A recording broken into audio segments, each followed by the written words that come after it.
Shriram Samarth. April 14.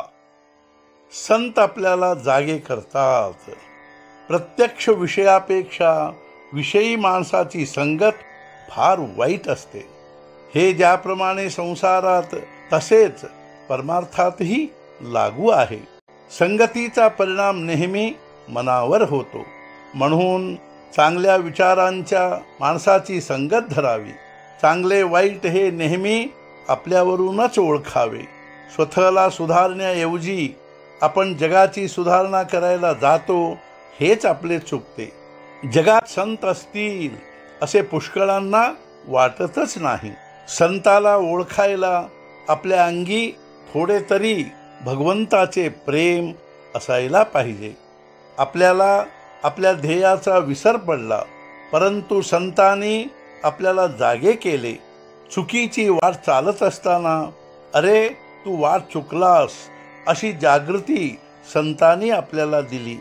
तेव्हा जिकडे पाठ होती तिकडे आपण तोंड केले आणि पुन्हा चालू लागलो तर आपण योग्य स्थळी जाऊ. संत आनंद रूप झाल्यावर स्वस्थ बसत नाहीत. ते ज्या लीला करतात त्या जगाच्या कल्याणासाठी असतात. त्यावेळीही ते आपल्या मूळच्या आनंदातच असतात. ते स्वस्थ बसलेले दिसले तरी जगाचे कल्याण करीतच असतात. आपण धडपड करून फुकट मरतो, त्यापेक्षा ते स्वस्थ बसून जिवंत राहतात. हे केव्हाही चांगलेच होय. संत आनंद रूप झालेले असल्यामुळे त्यांच्या वचनानुसार आपण जाऊया.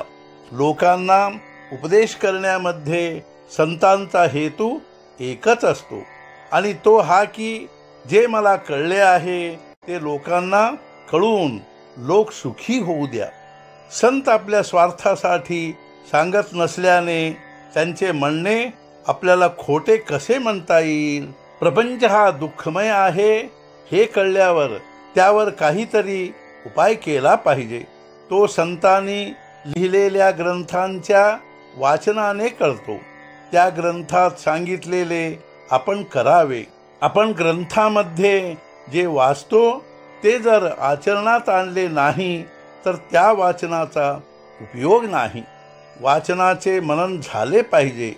साधन व वाचन बरोबर चालावे. ज्या संतांचा ग्रंथ आपण वाचतो त्यांच्या कृपे वाचून तो नीट समजणार नाही. ज्याच्यावर त्यांची कृपा आहे त्याला अंगी विद्वत्ता नसताना देखील त्या ग्रंथांचा बरोबर अर्थ अगदी स्वाभाविकपणे कळेल. विद्वान हा कल्पनेने सत्यस्वरूपाचे वर्णन करतो, पण संत मात्र निश्चयाने, खात्रीने आणि अनुभवाने ते रूप काय आहे हे सांगतात. सत्पुरुषांच्या वचनावर विश्वास ठेवून त्याप्रमाणे वृत्ती बनविणे हा खरा सत्समागम आहे. आजचा मुख्य विचार, संतांची आज्ञा पालन करणे म्हणजे संत सेवाच होय. सद्गुरुनाथ महाराज की जय. जय जय रघुवीर समर्थ.